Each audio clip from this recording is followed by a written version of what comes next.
Broadcasting live from the EBSN online studios in Columbus, Ohio. It's Silver and Blue Nation, the voice of diehard Dallas Cowboy fans. Now, here are your hosts, Big Game James and Producer G.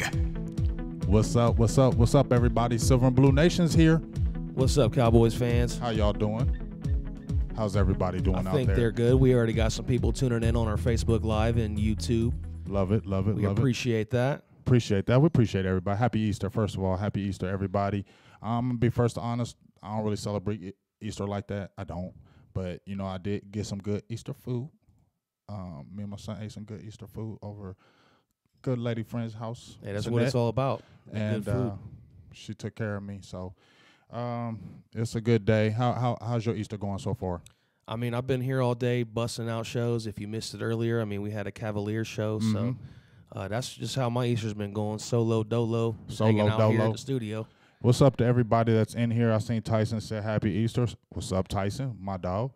Dana, Kenneth, thank you. Happy Easter to you as well. Katina, Justin White, and, you know, everybody who else wants to jump in. You know, we just talking Cowboys football. We're on a different time because we kind of wanted to start early because we're going to start doing some earlier Sunday shows now. Going forward, we'll probably be transitioning to an earlier time in the day. Let us know what you guys think if you want in the comment section if you're watching live right now. See how you like this. You prefer an earlier show? I know today's Easter, so it's a little different than what we normally would do. Right. Viewership might be down, like you said, but it is what it is. But let us know what you think. Should we go earlier in the day? Do you like the 6:30, the night hour better?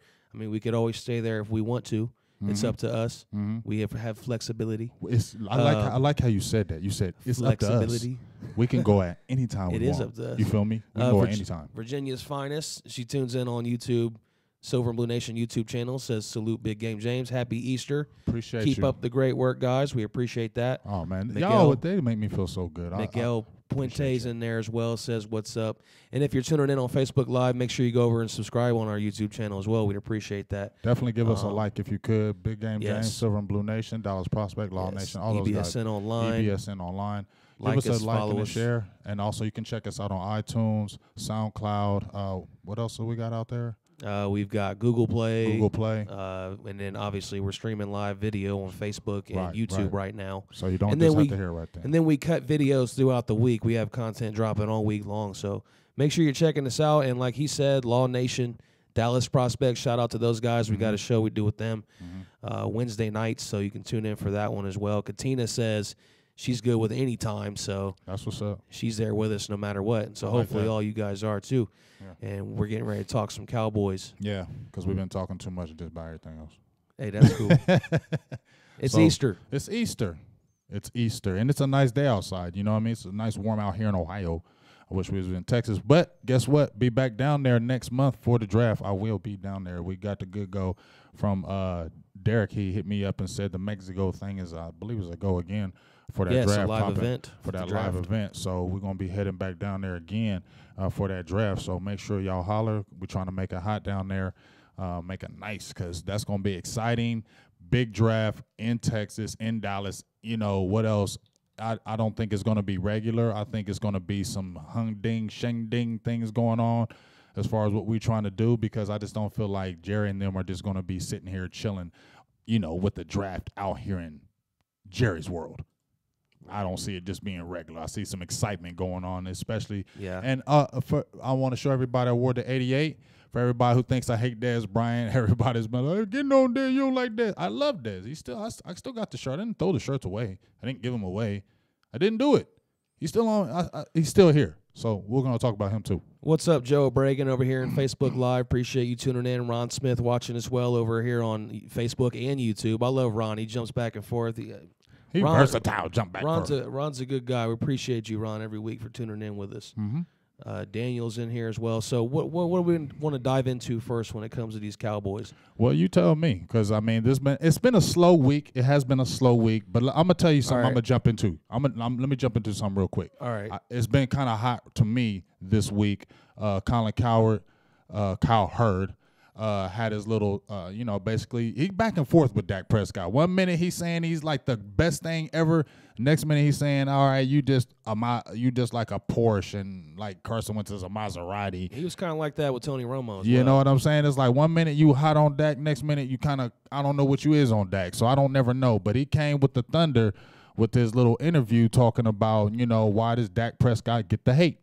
When you look at these other quarterbacks, you look at Cam Newton. Yeah, he was comparing the numbers to other guys. I mean, if that we consider elite and that we don't. And nobody says nothing about them. They don't get as much. They don't get the ridicule. They get more leeway, I guess. I mean, let's look at Derek Carr. He didn't get any ridicule this year, and his numbers were, I think, a little bit less than Dak. Marcus Mariota, who took them to the playoffs, his numbers were terrible this year. I think he had only threw like 14 touchdowns. His interceptions were way more than Dak Prescott's, and he's supposed to be a franchise. Jameis Winston, then like I said, Cam Newton. So many of these quarterbacks that are supposed to be the who's who or the next elite guys, they're always giving them passes, especially I feel like really gets a pass is Marcus Mariota and Jameis Winston. They really get passes to me. And when you look at Dak Prescott and his numbers compared to them two, because they came around at the same time, when you look at those three guys, why are we bashing Dak so bad, but we're giving these guys as these guys are the next greats? Yeah, well, Cowherd kind of explained himself a little bit there. Well, he explained why he thought that was the situation. And he said because, look, at the difference is those guys were drafted high. So with Dak Prescott being in the 4th round, everybody kind of doubts him already. So that was his explanation for that. Think so? Yeah, I think it's just the Cowboy fans we're just kind of spoiled, and we just, if he's not throwing, we just have a certain expectation for Cowboys quarterbacks, and anything. And I believe quite a few people still love the Romo, and he has to play out of this. He has to play out of this world. He's always kind of going to be compared to him because of how the situation happened. You know what I mean? Joe Bragan in our Facebook Live comment wants to talk about Cole Beasley's future, and we will get to that a little bit in the show, Joe, so stay tuned in for that. Yes, you too, Marcus. And Marcus is my guy, Marcus Smith. He wants to talk about those receivers as well. Yeah, so everybody tuning in, just hang in here with us. We will certainly get to those. Make sure you give us a like and a share on the video. And if you're just joining us, obviously this is a Dallas Cowboys Talk, Silver and Blue Nation live podcast, streaming on EBSN Online, Facebook, and YouTube, as well as the Silver and Blue Nation YouTube channel, which you can go subscribe to us there as well. What else did you want to say? What were you saying there about Dak right before? Well, like I said, I think the biggest thing is Cowboys fans, us as a whole franchise, it just feel like we're spoiled. We are. I don't care what anybody says, at least in my heart. I feel like we're just spoiled. And, we get spoiled with the winning or just we're the Cowboys. And like I said, that Romo situation, it hasn't been put to rest. And Dak is going to be compared to him for a while. And whenever he messes up, everybody goes to Romo. You know what I mean? And when Romo was messing up, what were they saying? He wasn't good as Aikman, and he didn't get them Super Bowls. You know what I mean? It's like they always compare the quarterbacks to the past before them, and it's kind of not fair because we should have already knew that Dak Prescott wasn't the accurate guy coming out of college. Yeah, he was never that guy. I think everyone, we should have known that. I did. Like I thought he was going to be maybe like a project type quarterback. A lot of people thought that too. Didn't we all think that? That he had the potential to do something in the future. Right. We had the potential, but we thought he's going to sit the bench. I mean, the plan was sit the bench at least a couple of years, right? For have Romo finish out that, right, and then he come right in after 2 years of sitting in behind Romo. So he came in right at rookie year, and no, I didn't think he was ready. The one biggest questions I had was, can he throw that ball, those intermediate passes? Can he make those tight window throws? Can he throw a back shoulder fake? Can he make those throws? Because I didn't see all that in college. I saw more of the running quarterback, the quick spread. I saw that spread offense type, and I was like, I liked him because the leadership, but I didn't know if he could do that. When we saw those first few games, you're like, maybe. Yeah. I do think that some of it is what Cowherd said, the fact that he's a 4th-round pick.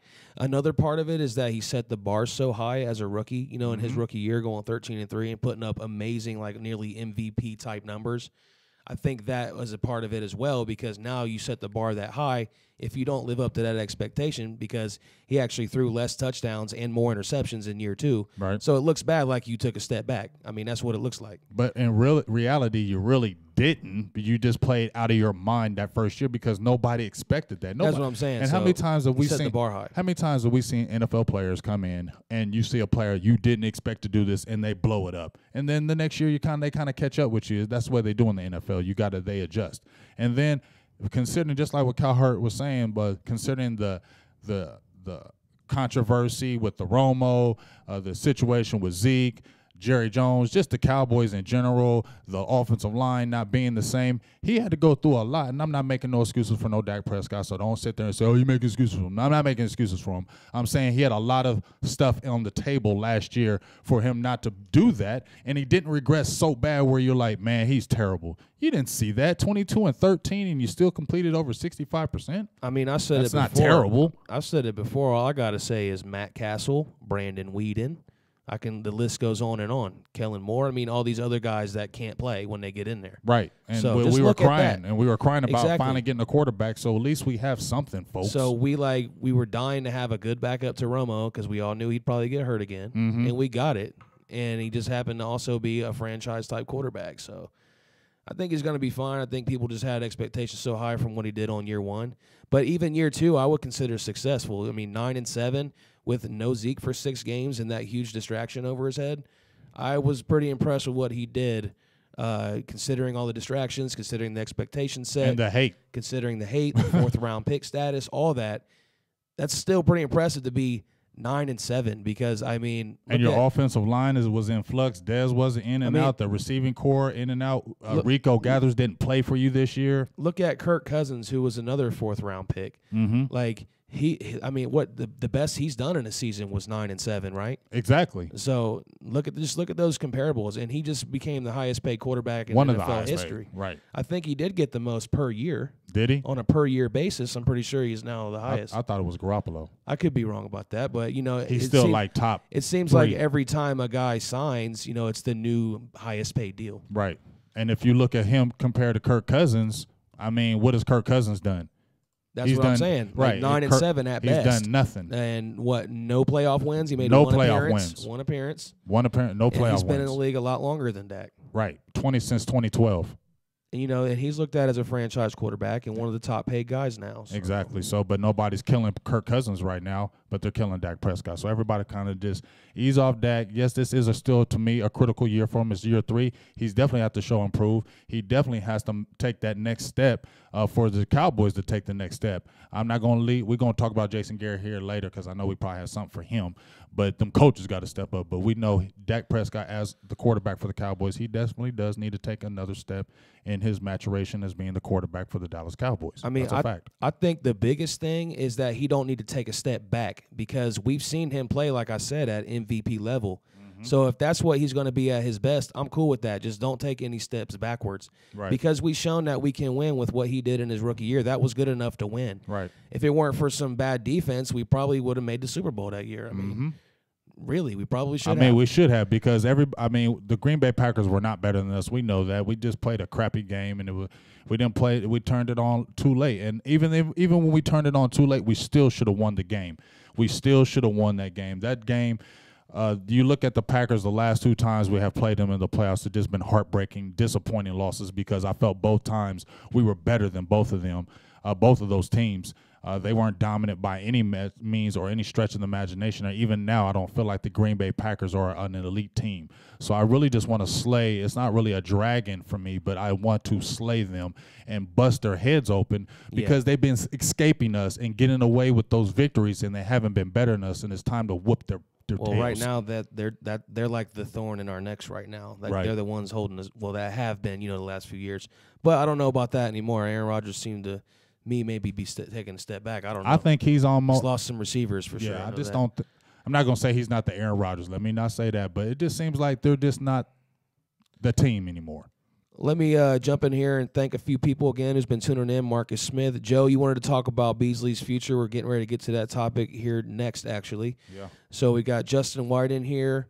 Thank you for tuning in. Give us a like and a share if you guys like the video. Justin's always in there. What's up, Justin White? What's up, big dog? If you're just tuning in, we'll be here with you for about another 45 minutes or so talking Cowboys football, what's been going on lately, the hottest topics, and, of course, Big Game James' thoughts on all that. And also we'll be dropping a Speaking of that, we'll be dropping a Coach J's Film Day tonight. So look for that. Look out for that as well. You'll like the player. Joseph Heron, thanks for tuning in.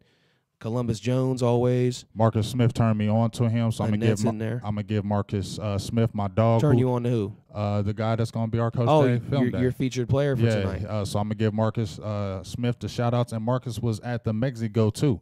Oh, nice. So that's my dog. He came in and support. So much love to Marcus out there. He's got a lot of Cowboys knowledge too. So he's a good guy, and I appreciate him. When he turned me on to this kid, I looked at him like, yes, I like this guy. Antonio Lawrence, what thanks up, for Jesse? tuning in. Jesse Reed, he was at Mexico as well. That's my dog. Hey, I love you. Hey, we're gonna be back down there, you guys. Just to let you know, Marcus, Jesse, be back down there next month. Holla. Let's kick it again. Stanley Cook's tuning in on Facebook Live. He has a question. We'll get to his in just a second. Yeah, Jesse Reed, if you didn't know, I was here at the controls at the studio. You didn't even know it. Yeah. Over here on our YouTube channel for Silver and Blue Nation, which you can go subscribe to right now. We got Cowtown Tex tuning in. Appreciate that. Fred Woods is always with us every week. Everybody who tunes in, make sure you go check out Law Nation and the Dallas Prospect YouTube channel as well, and Facebooks and all social media. Go like and subscribe to them. So Joe Bragan had the question earlier, so we're finally going to get to it. All right. And receivers. There was a story that came out about Deion Sanders making a statement saying that Cole Beasley might need to take a pay cut. Him and Witten. So is Cole Beasley underpaid? Because Cole Beasley says that he said, he said I'm underpaid, dog. Right. So he contradicted what Deion was saying. So they're at a complete disagreement there. I believe personally that all NFL players are probably underpaid because of what they do. Yeah, overall. Right. But for what it is, what we have, what the standard is Cole Beasley underpaid? And first of all, what's he making every year? I mean, I think he's 7? making no, he's not making 7. I Four think he's or five. like four or five. I would say yes, because of what he can do. Here's my thing.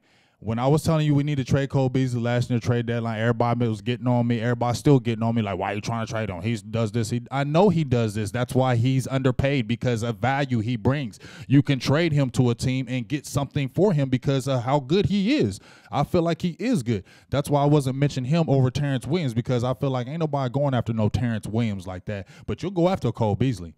You will go after him because he does have value. He's a very good slot receiver. He does a lot of things, and the only reason why I was saying possibly look to move him is because he's 29 years old. He's coming up on the last year. I think this is like the last year of his deal. See if I don't think he is going to play forever. I mean, hey, I don't care. He's got a good rap album. I heard another track. It's pretty good. So it looks like he could have a budding rap career. It looks like he could do something afterwards. So I don't know if Cole Beasley's going to play till he's 35 years old. So that's why I said, while you got the chance and he's in the last year of his deal, try to get something for him. I'm not hating on Cole. I'm just saying. But he is underpaid. He's good. Marcus Smith says he's under-targeted for sure. Definitely. And Antonio Lawrence says the whole team need a pay cut. Owners down. From the owners down. Well, Jason Garrett, doesn't he make like $5 million a year? He needs a pay cut. Scott Linehan, he needs a pay cut. Rob Marinelli, he can take a minor pay cut. But Jason Garrett and Scott Linehan from last year, y'all need deducted pay ASAP. Deduct pay. Yeah, you've been on the trade Cole Beasley train for a while. Yeah, I have, and I'm sorry, y'all. Since last season. I've been on there since the trade deadline of last season when they were talking about the Ravens. Possibly we could have got something for him. It could have happened because, as I said, I'm not bashing him, but you already got his clone, and that's where I can agree with Deion Sanders that you have a Ryan Switzer who's just like Beasley. Maybe Beasley has quicker, short, sudden quickness. I think you got Switzer who can take it to the house more than a Beasley can, but I feel like you drafted that player in my heart to kind of replace him because he's getting older. So if you have that, then go out there and see what you can get for him. If nobody's really giving you anything good for him, then you keep Cole Beasley and you keep him on your team. But if you can get something for him and you get a good deal, then you better make that happen and not get all emotional and say, we just love Cole Beasley so much we're not going to do that. Because Cole Beasley is not changing the whole team, but he will add to a team, definitely. Yeah. Okay, so you think let's trade him at the end of the day. I still think we should trade him. I'm sorry.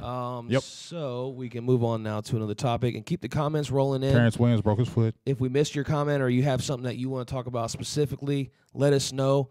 If you're watching on our live stream, I'll get the photo up here and your question up on the screen. So send us the questions, and that's something that you want Big Game James to explain, and I will get it set up for us, and we'll go on from there. So, well, let me ask you a quick question, G. Sure. My guy Marcus jumped in, and he said, since we've been talking about, with Cole, even Dez, nobody talks about Tyrone Crawford. What do you think about the Tyrone Crawford situation? Because I think he's making like $9-10 million a year, but he kind of skates under the radar because I think everybody loves him. He's been a captain for a while. I think everybody in the organization loves him, so they let him skate. They don't say nothing to him because they feel like he's one of the rocks on the team, much like a Jason Witten, who he kind of gets. Jason Witten gets a pass. Nobody says nothing to Jason Witten because it's Jason Witten, so he can just do whatever he wants.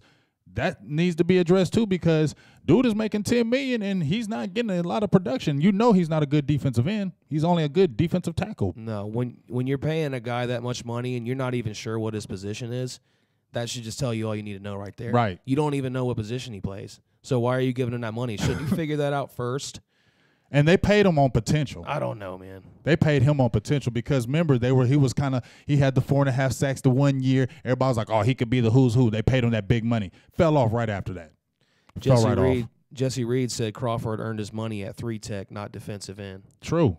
But that's who's the problem. Dallas, what we do, move him to D-end, move him to D-tackle, move him to D-end, and they don't keep a position for him, so you don't know what he is, and then it hurts the team. And then now you got him at $10 million, everybody's looking at him like, hey, what is that? It's kind of like, to me, with the Brandon Carr. When he was making $10 million, once again, I was mad when he got burnt. But when he was making $5 million, I wasn't so mad. So if Crawford dropped down to like $4 million or $5 million, and he was getting 4.5 sacks, you'd be like, I ain't mad at Crawford, but he's getting $10 million, so you're mad.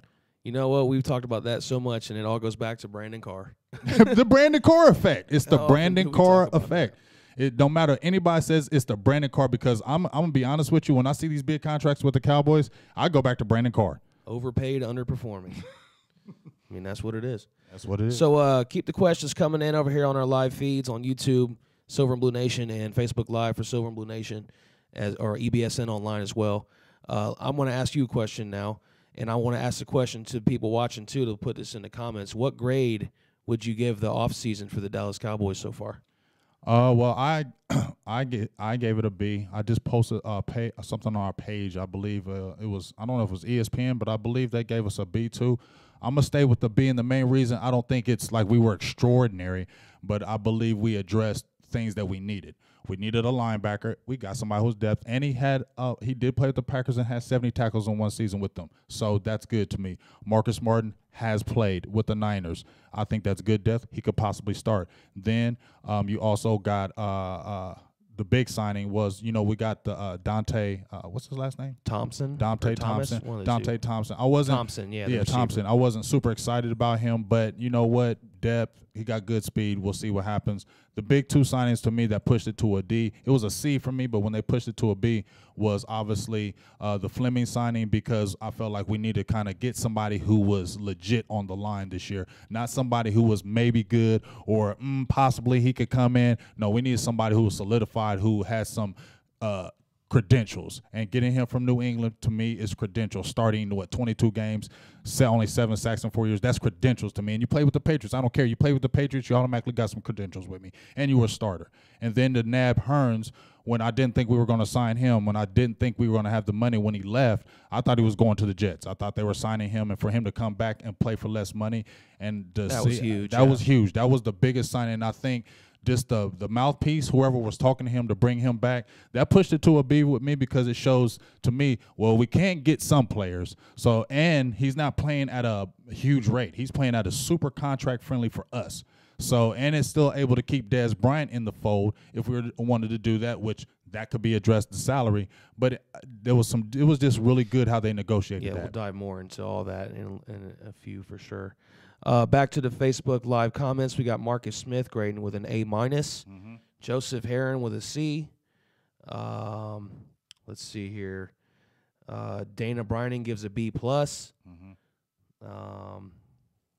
So people are right there, A-, C+, B, right in that area. Mm-hmm. Not great, but not that bad either. Mm-hmm. So let's just shift this question then right into another one, which directly. Well, actually, first, let me give credit for this photo to Tyson, West Coast Cowboy from Dallas Cowboy Scouting. Yes. As far as I know, he's the one that created this photo. It was a hard picture. I'm not sure if he created it or not, but if he did, shout out to you. that's where I found it. So I appreciate you, Tyson.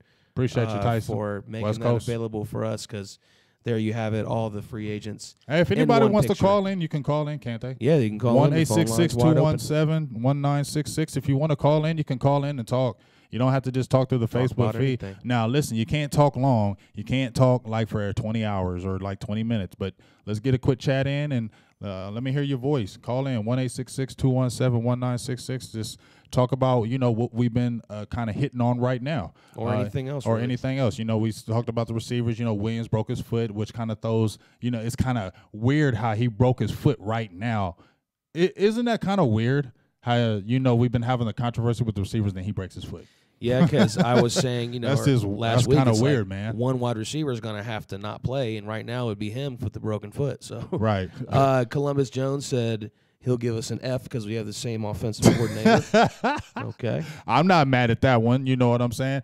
But here's what kills me is like this dude Scott Linehan coached the Vikings and they had one of the best offenses ever. You coached Matthew Stafford and he was throwing 5,000 yards. So why can't you come over here and you had some explosion to 2016? How do you go back from that to just falling off the face of the earth with your play calling? That's just mind-boggling to me, and you're getting paid $5 million. That's what, we talk about the players, just like we said, pay cuts. That's just mind-boggling that somebody make $5 million a year and then you got everybody calling out your plays, dude. That's crazy to me. You need to give me about $1 million because I can change up some plays. The play calling was pretty good in 16, but you're right. I mean, really, that was more of the offensive line just being so dominant. We were just straight up man-to-man beating people in 2016 and pounding Zeke, which I love. So I hope we get back to that. So like I said, we were talking about the free agency. So how did the free agency impact the draft for us, for the Cowboys? How did what we did, the players we signed, impact how we're going to come into this draft? Well, I feel like, it helped out the receiver position because I think they were really looking at receiver, but I think they're still going to attack receiver in those first 3 rounds just because of the Dez Bryant situation. I think getting the 2 offensive linemen kind of pushed maybe offensive line back. I still think they will try to go after Hernandez because he's been around the Cowboys too much. He's kicked it with the Cowboys too much, and it just seems like he wants to be a Cowboy. So I feel like they'll still try to make something happen with that.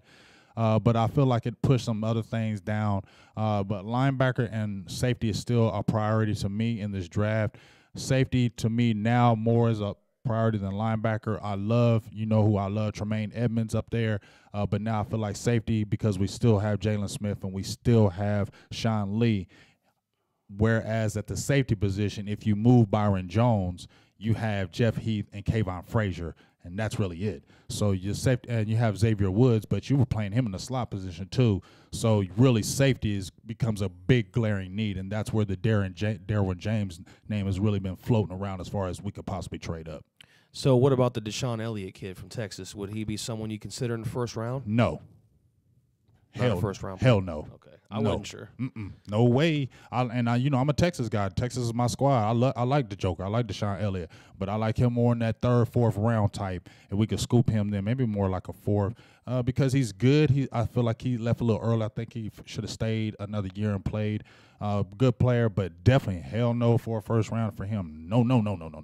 So before we get to the phone call that we have on the line right now, real quick, Antonio Lawrence says, is Eric Reed being Kaepernick? And I just asked that because we asked about signing Eric Reed last week. I mean, how can he not? I mean, Eric Reed is a good young safety. I mean, he was one of the – remember when he got drafted, they were talking about him as him being one of the next great safeties out there. And he's been steady with the Niners, but he took that stand with Kaepernick, and people said that ain't real. It's real. Stop playing like this stuff ain't real, and we're just make believe in that stuff. It's real, okay? He took a knee. Nobody wants to deal with it. Fans ain't going to forget it. He goes into a stadium. They're going to say, you got him on your team, and he don't even believe in the flag. They ain't going to let that go. They're not. You know what I'm saying? And Dallas ain't touching him. And like we said last week when you posed the question, Dallas ain't touching him because of that situation because, Cowboys fans feel like they're the Cowboys. We're America's team. We don't do that here. Fred Woods gave us a B+ for the off season over here in our YouTube channel. Appreciate you tuning in on our YouTube live. Seaber's in the house. Appreciate you, Sieber. I got Jesse Reed with a question. Can I ask Micah it? Andrews, yeah, go for it. And then we got a phone call to take. Okay. Jesse Reed asked, what do you think about allowing Jones to play safety down over tight ends in a base defense while Wuze and Lewis play corner to maximize coverage ability on base sets? I mean, I totally agree with that, Jesse. We already seen that Byron Jones is good with tight ends. Now, them big tight ends he has a problem with, but he can still trail him because he's a sticky guy in coverage. Awuzie and Jordan Lewis, they need to be. I think you can still use Awuzie in some safety plays, but Jordan Lewis needs to stay on the outside corner. Don't put Jordan Lewis in the slot, please. Don't do that to him because you're looking at his size. Jordan Lewis is an outside corner. He's like the Jackrabbit to me, a very good outside, feisty, nasty corner. Keep him on the outside and let him grow into that position and watch how much of a dog he is. Don't push him in that slot. Do not do it. Yeah, we were talking earlier in the car actually about Anthony Brown and him playing more. In Anthony Brown, that's his spot. Anthony Brown needs to be in that slot and not in a lot of plays because it looks like when Anthony Brown did not play a lot of plays, but you put him in that slot, he was so much better. We found out Anthony Brown is not a starter on the outside. We found that out last year. We found it out. We had the aspirations of it because he came out of nowhere with the 6th-round pick, but we found out for sure last year that that's not his position, so let's not keep on trying to put him out there because he's not good at it. All right, let's go ahead and take our phone call then. We've got Andrew who's been holding on line. Appreciate you tuning in, Andrew. How you doing today? Hey, guys. Love the show. Happy Easter. Thank you. Appreciate you. Talk to us. Yeah. Well, here's my question. See, we always claim to build through the draft, and that's what the Cowboys stand by. But, we don't do anything through free agency. This free agency was pretty good with Hearns, but why don't they, trade draft picks, especially with the compensatory we're getting, and move up into the first round or even the second round? And I'll let you all elaborate on that. All right, appreciate you, Mike. Thanks for the call. I appreciate the call. That's type of guys I like. Just call in, just give me the question. There it is. Yeah. I like that. Now you can hang up and watch if you want. You feel me? I like that. So go ahead, G. I'm going to give you first on that. No, go ahead. I'm setting something up. What So do you want to know? He wants to know why do we always hold on to our draft picks? We never trade the draft picks. And, since this year we have 10 picks and we have those compensatory picks, this is the best time to do something. I will say that we cherish those draft picks because that's a Stephen Jones thing. Stephen Jones he loves building through the draft and getting those young players through the draft and keep replenishing, which is not the wrong thing. It really isn't. That's how you have to keep winning, is replenishing through the draft every year. Sprinkle some free agents and keep your own. But I think this year, with these 10 picks, because you don't get 10 picks every year, this is the year that you need to look out and see what's out there and dabble a pick and see what you can do or manipulate. And it's in Dallas. Okay, you don't have to draft in Dallas every single year. You got 10 picks. You're at 19. This seems like the best time to really just come at somebody and really just slice the head of the dragon and just be like, yo, did you see what Dallas just did? You feel me? We kind of need to come like that. Well, whoa, you remember when you see them at draft day and they're like, and man, do we got a big trade here and it's in Dallas. Yeah. Them Cowboys ain't playing around. That's what I kind of want to hear this year. Maybe I'm being selfish. I'm being selfish, but I kind of want to hear some of that good stuff this year at the draft. I mean, we need to see something like I've been saying all offseason. If anything, it's just time to see a change. I don't even care if it's for better or for worse, whatever. We need some change. Different. We need some change. We need some spark to us. Are you still on the line with us, Andrew? Yeah, I had it on mute. I was just listening. Okay, was there anything else you had for us? No, that was about it, but thanks. Hey, all right, we appreciate you. We're here every Sunday. You can go subscribe to us on iTunes and Google Play and also on YouTube. We'd appreciate that. Appreciate it, man. We'll do. See you guys. Hey, Thanks, appreciate Andrew. you. I need to get my sound effects going again. My how about them Yeah, Cowboys? we need to how about them Cowboys. Because everybody who calls in deserves to get one of them. Yes, we need to how about. Everybody deserves one. So what do you, I'm looking at some more questions right now. Yeah, actually there's a question that I saw earlier, and I can't remember who asked it, so when I bring it up, if it was you, get it out there. Were you impressed at all by the video put out by Noah Brown? Yes, because I guess it was the speed of it, and he caught it with the one hand. That's always impressive to me, catching a one-hand pass. That's not the easiest thing. It looked like the pass was kind of shot out of a cannon. It would look like a hard pass. It didn't look like no easy pass. The route was kind of bowed out the route a little bit, but the fact that I'm hearing Noah Brown is putting in a lot of work, that gets me more excited than hearing about seeing that video that was posted. I'm hearing about him being on the late night, being at the facility, trying to get better. And he played for Ohio State. They got a pedigree of working hard over there and being, they train really hard over there. And I think Noah Brown is looking like nobody's talking about me right now. They signed these other receivers and nobody's giving me a chance. And I feel like he's going out there putting work and is going to show a lot of people that, hey, you guys don't forget about Noah Brown. Don't think just because I was a 7th-round draft pick, I'm going to fall off the face of the earth and they're just going to cut me. I'm not going out without a fight. I like that.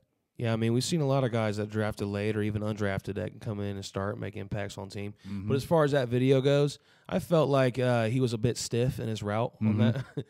I mean, I feel like it would have been pretty easy to cover him. He wasn't fooling anybody with that route. So nobody was in front of him either. Yeah, you know how it is. We're Cowboys fans. Listen, we're Cowboys fans. Just look really stiff. Anything that we post, anything Cowboys. If Ryan Switzer would have caught one and he flipped over, we'd have been like, "Ooh, Ryan Switzer's ready."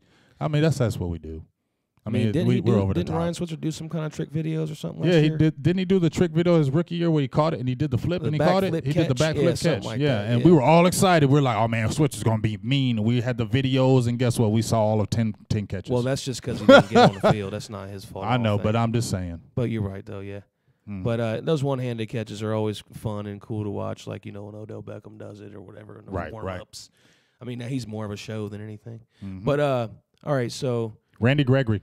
Well, hold on. Before we get to that, since we're already talking wide receiver, let me just keep it on this. All right. And we already talked a little draft, so let's go to this now. Okay. Should the Cowboys draft the wide receiver from Texas A&M, Christian Kirk?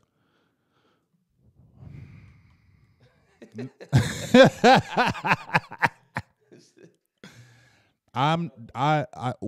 were at the combine. We watched Christian Kirk. He looked good. He looked smooth. He's explosive. He's fast.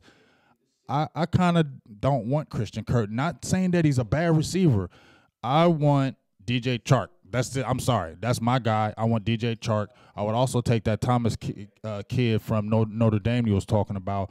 Also, the lead into a little bit, Jason Garrett went out to SMU on the one-on-one to check out Cortland Sutton. But for me, Christian Kirk, if they took him, I'm not going to be mad. I don't want him like at 19 or nothing like that. But I told you, I want DJ Chark. I want a big receiver.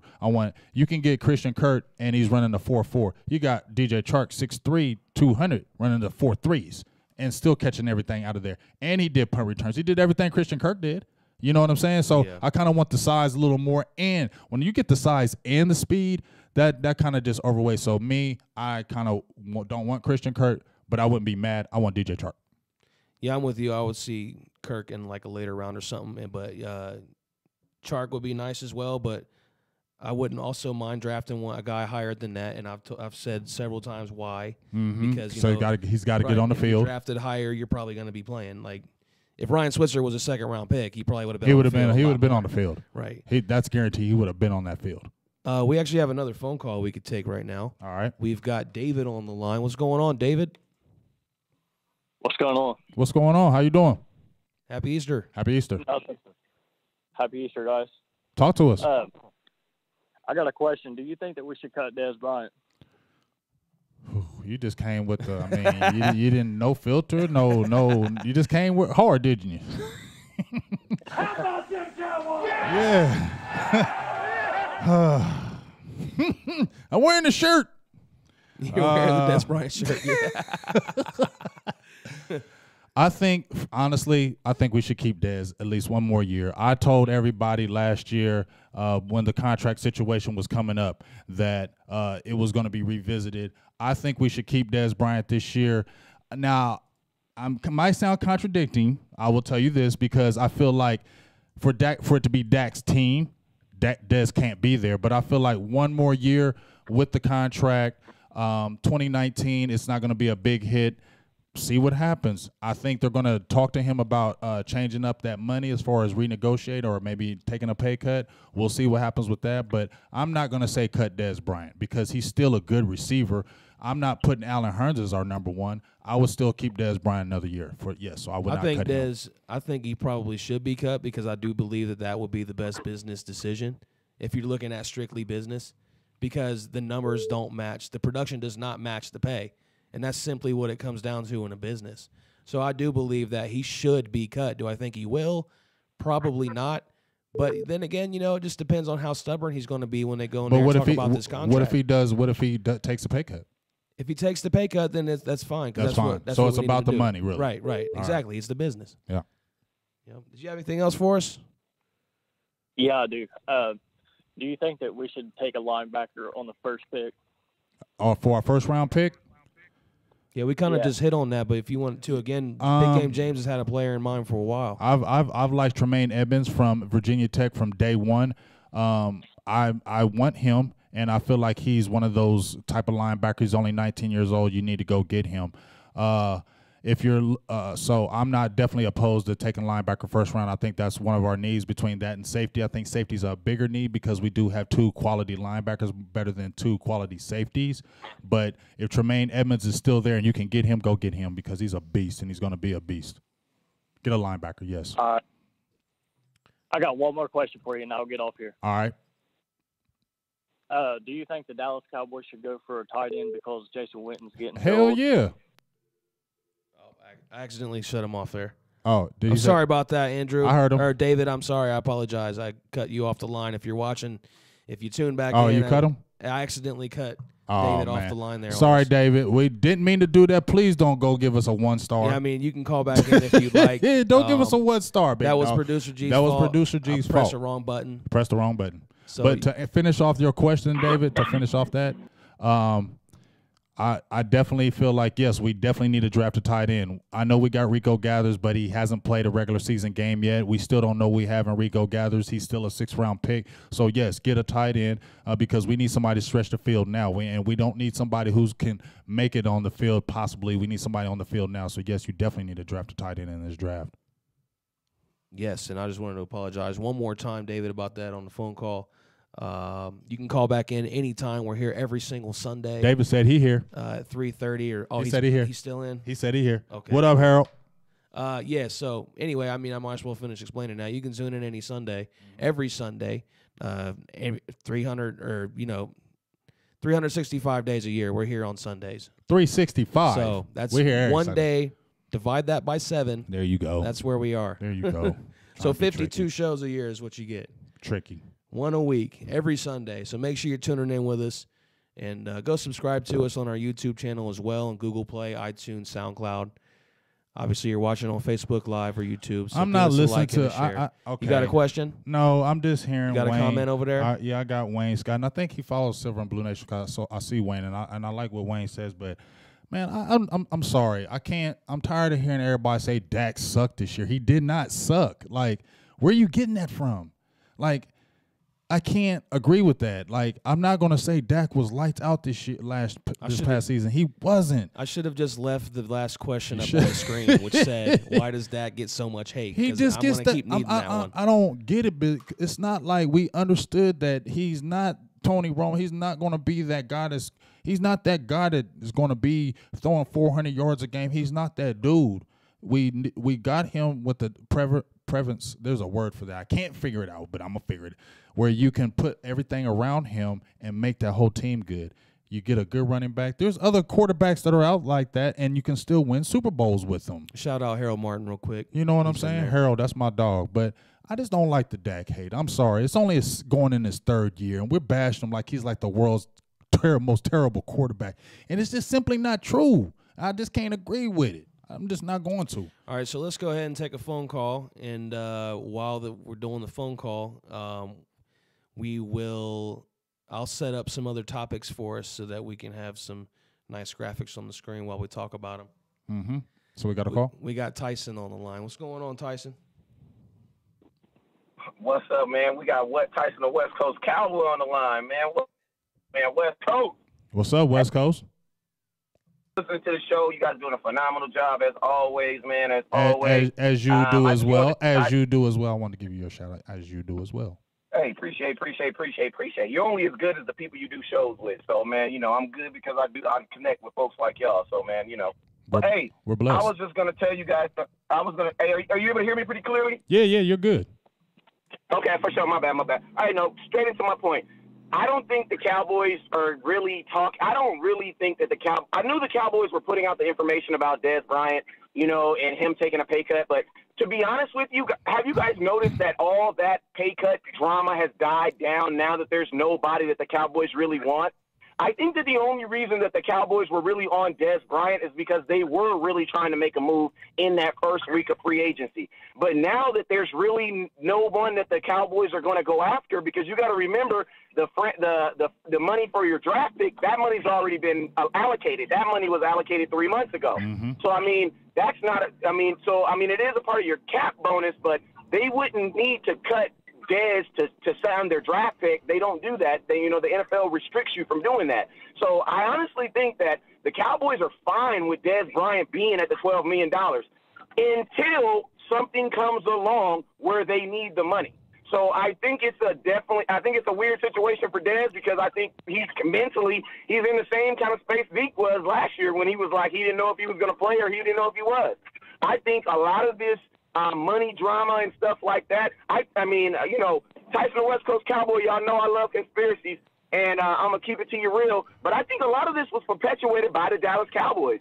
Because if you think about it, if you look across the sphere of all the wide receivers and what they're getting paid, if you look at Dez Bryant, his production and what he's getting paid, and you're looking at Cowboys and you're like, why are y'all tripping?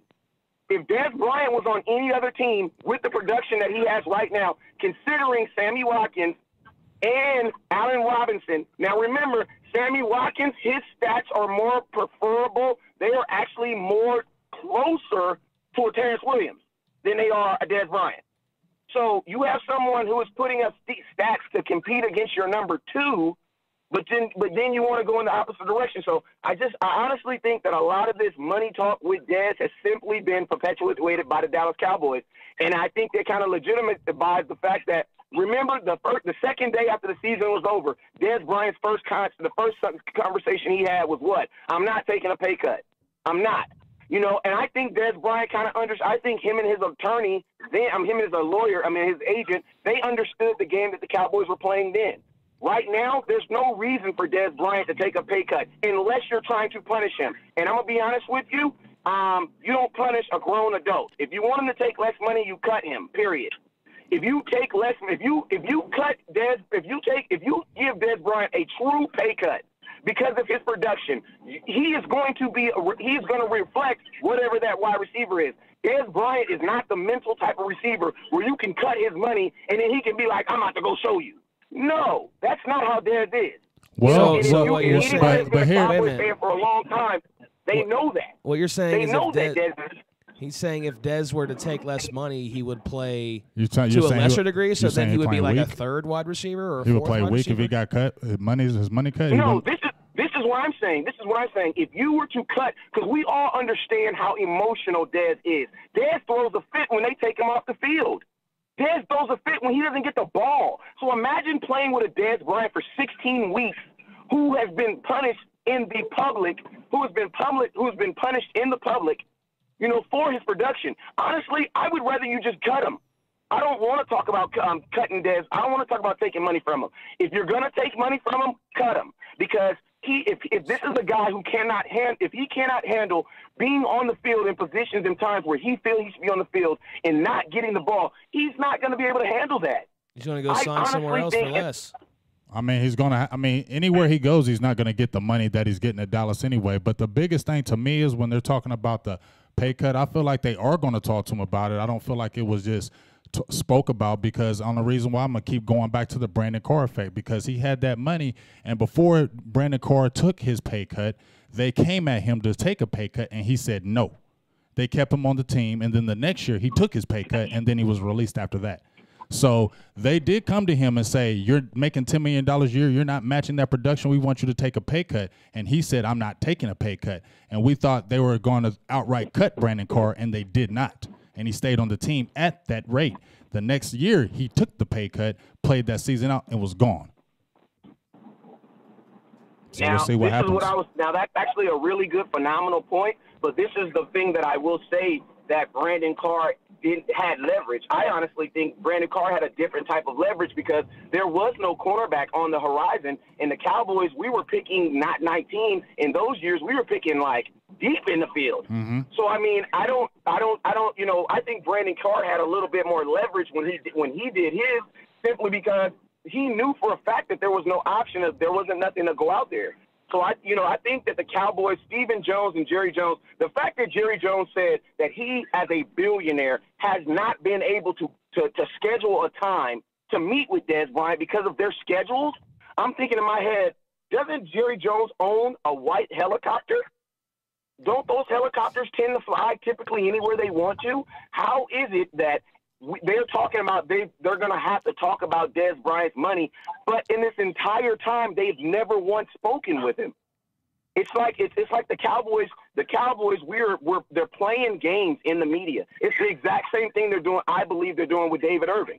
It's the exact same thing. They're allowing the media to kind of do what they would to kind of say the things that they want to say to Dez, but they're not going to say to Dez because they still want Dez to play. You know what? I agree with you on the media part of it. I actually saw an interview, the latest Jerry Jones interview. Mm-hmm. He talks about how the Cowboys are staying in the papers. They're staying relevant. He likes that. I need to pull that up, but I'll get that up for whenever we go live again. But that's what he said. So you're right. I mean, they do say things to just jerk the media around because it's fun for them and they like being in the media. Jerry, Jerry from day one, he always says he wants to stay relevant in the media. And when it's quiet about Dallas, you'll see him say something really outrageous for people to be like, did you hear what Jerry Jones just said? Cowboys are back in the news. Hey, Tyson, we appreciate you calling in. Dana wants to know when you're going live. We will be going live later on today. Got to get this Easter stuff out of the way. Got to get that stuff out of the way. And we got some big news for the draft coming out, too. So, and we'll be bumping off you guys, too, man. Hey, I appreciate Silver and Blue. Hey, I appreciate my boy Big James, producer G. A little story, man. My boy G actually helped me out, get my page professional, let me know some tips and tricks. So I appreciate him on that. And then my boy Big James, man, just giving me a space and an air, man, the last season. So I want to thank both you guys on air for helping me grow as a band, man. And if you guys aren't attuned to Silver and Blue, you're probably not a Cowboy fan. You're tripping. So, I mean, make sure you hit them like buttons because they always come in with that gas. Appreciate you, man. Hey, appreciate you. Appreciate the compliment, and we appreciate the work. Appreciate the work you do over there on the West Coast. You got the West Coast, trying to get that West Coast on lock. So we definitely appreciate you for the good compliments and keep on working and grinding like you do, big dog. And have a happy Easter, man. Have a happy Eater. You too, brother. Hey, quick question: y'all going to the draft? Yep, I am. I'm not. Hey, I'll be in Hawaii. Hey, see, he going to Hawaii. Feel like Atlanta again. We'll talk, Tyson. Thank you. West Coast of Jays. I'll see you in the draft, baby. All right, man. Later. Yeah, so that was Tyson. You can go check out his live feed if you want later on. Dallas Cowboys Scouting Facebook page if you want to check that out. Hey, producer G. Wayne Scott in here going ham. What, against you? No, not against me. He going ham on. He going hard for Dez right now. He going ham. He's on Dez's side. He is going. Let me ham thank Mama right T now. who tuned in and JJ Erickson. Appreciate you all, Jop Young, and you guys for tuning in too. I'm feeling you, Wayne. I'm not even going against you. I'm feeling he going hard. He said, "Hey, if Dez need a pay cut, Witt need a pay cut, Linehan need a pay cut, Garrett need a pay cut." I mean, he's tired of it. I ain't lying. He's getting he ain't tired lying. of it. He ain't lying, but he ain't lying because we all know Witten. But I don't even know about even with the money with Witten. The main thing is Witten need to be sitting his butt down some. That's the biggest thing with Witten. Remember we was talking about Witten when we had our Wednesday show. We were talking about Witten still has one of the top snap counts right now at 36. He's getting like we had like 1,100 snap counts. He had like 1,000 of them, meaning he's not even coming off the field, not one bit. And he's throwing a fit. If Witten comes off that field and somebody else comes off it, you don't think he's looking over at the coaches like, "Hey, come on, what are you doing? Why am I off the field?" You think Witten would throw a fit? You don't think Witten ain't saying that? No. Yeah, right. No. Yeah, right. Witten's probably one of the more self-aware Oh players. man, that I we have don't in the want to league. hear that. I don't want to hear that. I think he's one of the more No, players with I the don't most believe that. self-awareness. He goes into the office every time they draft a tight end and says, "Why you just wasted a draft pick because he ain't taking my spot." He's ultra competitive. He doesn't want to come off the field. I guarantee you he's yelling at them coaches telling me, "You better get me back on the field because I'm open." I know Jason Witten is saying that. He's not sitting there playing, no, go ahead. You can take my place. No, he's not. Jason Witten ain't saying that. No, I think he understands that his career's coming to an end and he's not going to be as productive, and they got to start training a replacement. I'm pretty sure he understands that. He understands that, but if you're talking about right now, last year, and Rico Gathers wasn't there, you think he's sitting there saying, I need to come off the field? No, he was not. I want to see him take that back seat. Everybody, he said he could. I want to see if he can. A lot of people say things until it happens. I think if Rico proved and showed that he was capable of doing that, that Witten would have been okay with that. We'll see. But I don't know. We'll see. So let's move on to a couple more topics, and you guys can keep the comments flowing in if we missed yours. We've been so busy with these other stuff. I mean, we'll get to it, and if we didn't get to it, make sure you tune in next week as well. Also, everybody who's been tuning in on our YouTube channel, we appreciate that. Fred Woods is over here with tons of comments. We appreciate you. Go check out Law Nation's YouTube, Dallas Prospects YouTube and Facebook. All social media there as well. Yeah. Also, make sure you listen to us on Google Play, iTunes, and SoundCloud. So one of the other topics that I kind of had on the plate for today, well, actually, the Cowboys free agents that have been signed have received new jersey numbers. Allen Hurns is going to be getting number 17. Mm-hmm. So that kind of made me think about other numbers, other players that we've had that have wore the number 17. Law Nation had brought that up previously too, but they ain't been good ones. Lately, I mean, who can you think of on top of your head? You got Kellen Moore, Quincy Carter, Dwayne Harris, and don't tell me. Okay. Danny Don Meredith, and Sam Hurd. That's it? Yeah, I think that's it. Don Meredith, Sam Hurd, Quincy Carter, Jason Garrett, and who else was it? It was another receiver, I think. I don't know. I mean, I think you hit all the ones that I thought of. I got everybody. Kellen Moore obviously was the Kellen latest. Moore. Kellen Moore. Yeah, he would have been the latest. If I missed out anybody, let me know. Let me know if I missed What number did Quincy Jones wear when we got him from the Browns? 81. Quincy Morgan, 81. I was ready for that one, huh? Remember how we had high hopes for Quincy Morgan when he came over to us? Well, didn't we trade a second-round pick for Yeah, we him? won, and guess what? He couldn't catch nothing.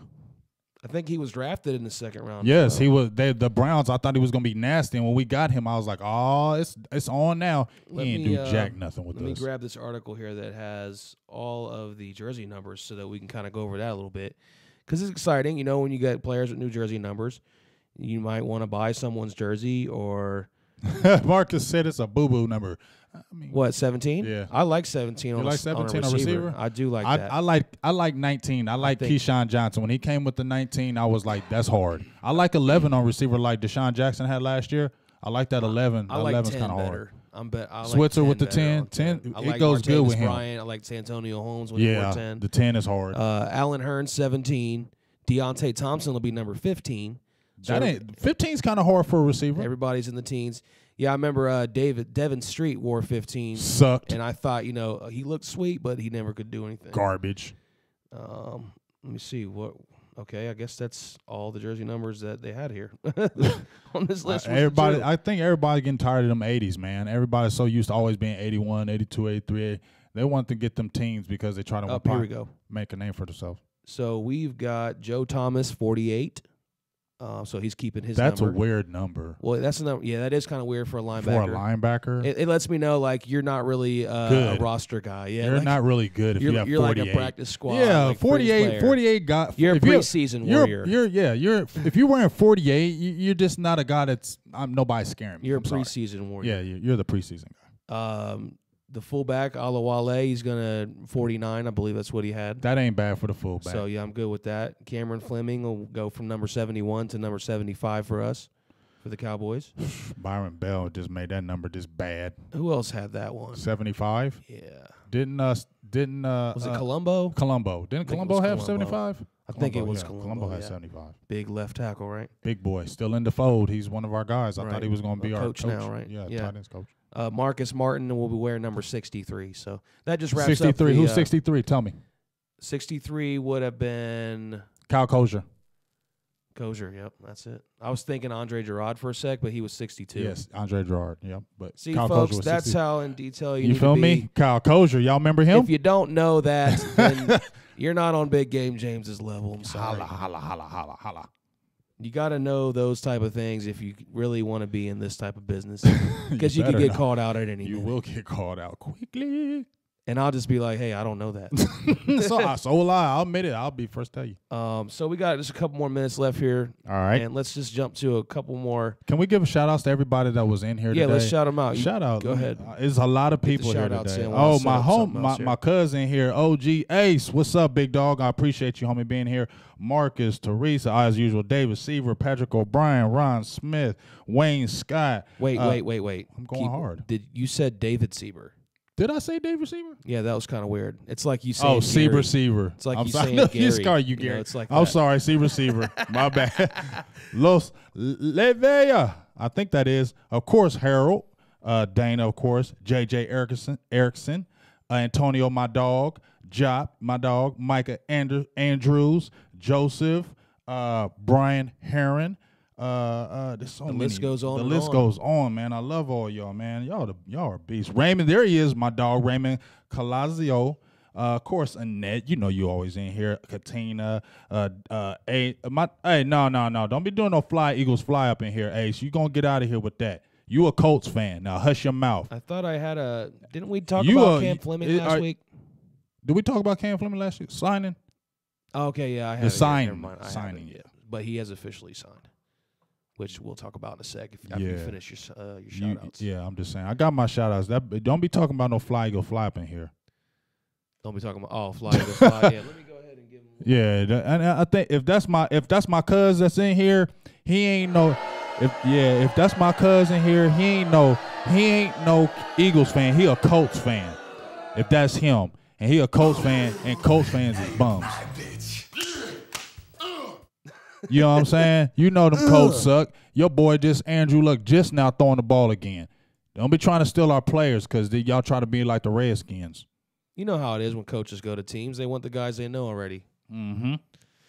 Hey, you got a question, G. Patrick O'Brien asked you, what do you think about? So he's going to put me on the spot. Yeah, yes, Tavion Bryan. G, what do you think about Martavius Bryant? No, Tavion Bryan. Who's that? He's a defensive tackle from Florida. I can't tell you anything about that because I've never even heard that name until just now. G's the producer. Listen, I'm going to tell you what. I know my Cowboys. Now, he knows his Cowboys. Now, I'm going to let you know about producer. Producer G produces like 72,100 shows a week, okay? This ain't the only show he producing. EBSN, he produced like 35 shows for real a week. So he is always on the ones and twos. So he really don't have the time to look like I do because I do more our pages and do the I'm the rapper, he's the DJ. When we first met from the jump, that's what I told him. Is that not right? Well, you know what? You got. That's what I told you. Yeah, you said that. I mean, and you got the. He's like, confirm that. You better confirm it. That's what we said. No, but so for what you do, you got like a little bit of a scouting background. Yeah. So you're more in depth with the draft and things like that. I just don't have time to watch, all these players. There's so many players, and you could put out a mock draft and not one guy you thought was going to go is going to get picked by the team. So you could be wasting your time. Yeah, you could. But you could be scouting for other teams right now. Producer G's on the ones and twos, but I'll jump on there and I'll tell you what I like about him because Ron Marinelli was out there actually scouting him and he actually did a personal workout with him. I like him.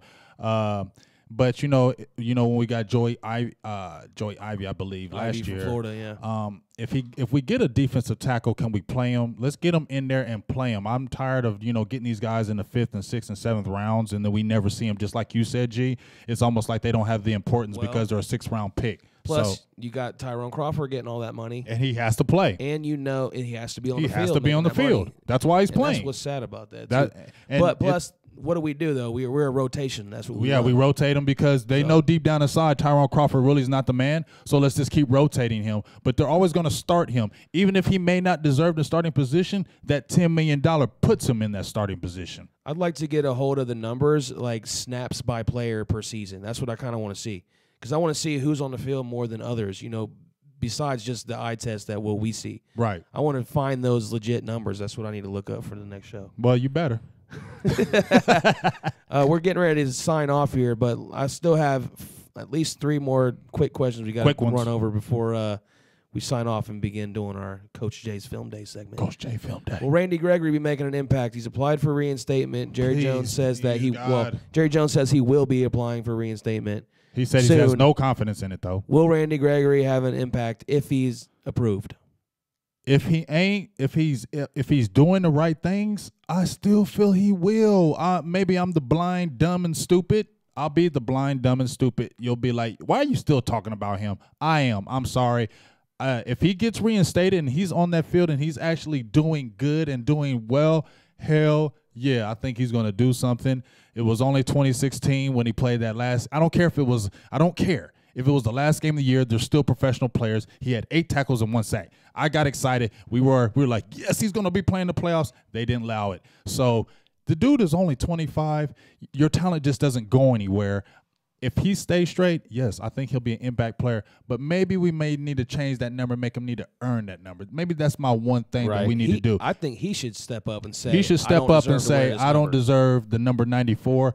Take it off of me. Right. Let me That's come what in needs here to and happen. earn it because I haven't done the right thing since I've been on the roster. Let me earn 94. He would get a lot of respect. He would get a whole lot of respect from me. You know a lot what, of other though? people. It's hard for me to say that he will or won't make an impact just because I haven't seen enough from him. And what I have seen, and we talked about this before, so what I've seen so far, no, I don't. I haven't seen anything that encouraged me to think that he's going to be a huge difference maker from what he's done on the field so far. But then again, he's kind of still like a rookie in a way. He is a rookie, dang. All we really know is what he did in college, so we kind of got to see, if he can go through a full season, I think injury-free, distraction-free, then we'll really be able to have enough of a body of work to kind of judge him on that. Until then, I don't think you can really say right now. Yeah, but I still think he'll be a difference But it's maker. worth talking about, I guess. I think he will. And a quick point here, Cam Fleming officially signs his 1-year deal. This was a few days ago, but we didn't get to talk about it since the last show. What kind of impact does that make? You were kind of talking about Leo Collins last week. Well, see, I was saying that, I'm not in favor of moving players around. I don't like it. And I felt like they moved Leo Collins to tackle out of necessity because Doug Free retired. They didn't believe Chaz Green would stay healthy. They really didn't draft anybody, so that was the logical choice since he played it in college. Now you look at them signing Fleming for only a 1-year deal, and I think it's only for like $3 million. Now I wonder, are they really going to move Leo to guard because they only signed Fleming for a 1-year deal, unless it's like a prove-it deal? So I'm kind of confused on how they're going to do it. They brought in a couple guards as far as visits as well, so I don't even know if they're going to – and then they got Marcus Martin there at the guard position too.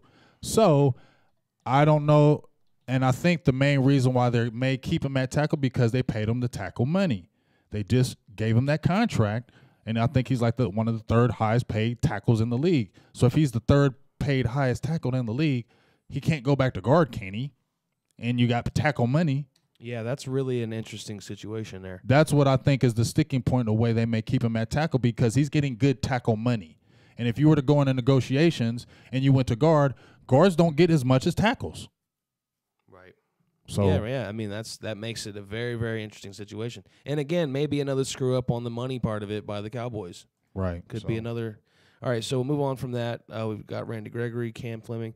So would you draft Texas safety Deshaun Elliott, and what round would you take him in? Deshaun Elliott, third or fourth. I just won't say third or fourth. I would say take Deshaun Elliott. What could he do for the team? I would take Deshaun Elliott in the 4th round. He's a good free safety. He's not a strong safety. I mean, he has great range. He can cover. He can get the ball. I mean, he had, I think, 6 interceptions this year. He's opportunistic, good tackler. He plays violent. I think the biggest problem with him is if you watch him, he doesn't have the good twitch in his hips. He doesn't have the good turn twitch, and he can get caught up in space. So, like, if you throw a quick dump off to him, you can kind of shake him because doesn't have the good twitch motion.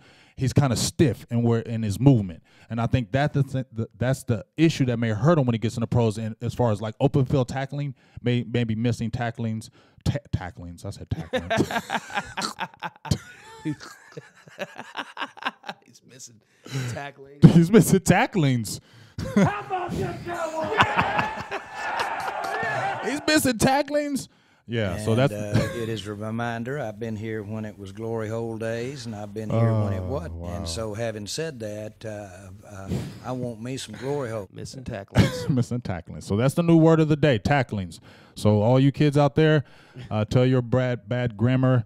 Big Game James gave you tacklings. That's your word for the day. Bad grammar word All for the right, day. So let's move on to our final question here before we sign off.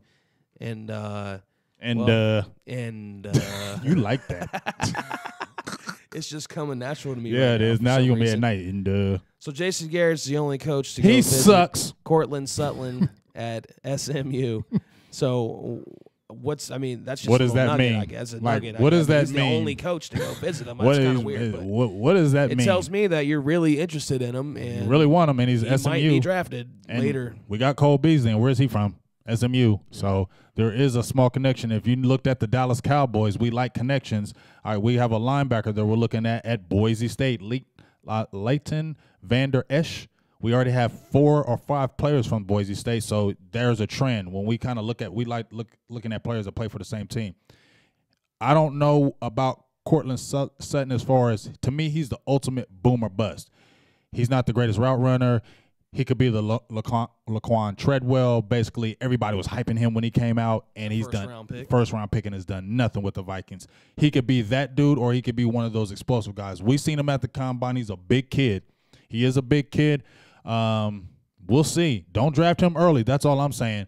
Don't get him in the first or second round. See if you can get him later on and nothing like that, because I don't want to see them drafting him early or anything like that. Jesse Reeds in the Facebook Live comments said Jason Garrett's the GOAT. Is he really a Garrett fan? Nah, he playing. Oh, he's just joking around. Jesse playing around. He don't believe that. Okay, so before we sign off, did you have any final thoughts or anything? No, that's it. Now you're my bitch. How about them Cowboys? So happy Easter to everybody. We Happy appreciate Easter. you taking time to tune in with us on Easter. That's huge. That's super huge. You could have been eating and dinner and everything else, and the fact that you tune in with us, that's a blessing to us, and we appreciate all y'all, and we love y'all from the bottom of our hearts, and that's the truth. That's not a lie.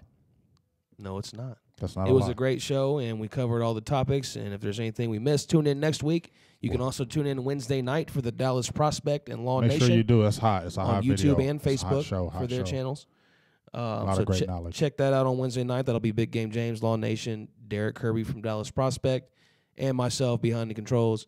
So make sure that you guys check that out as well. And subscribe to us on Google Play, iTunes, and SoundCloud, especially if you missed anything from the first part of the show. Until next week, then, that's Big Game James. And that's Producer G. And that's the way the show ends.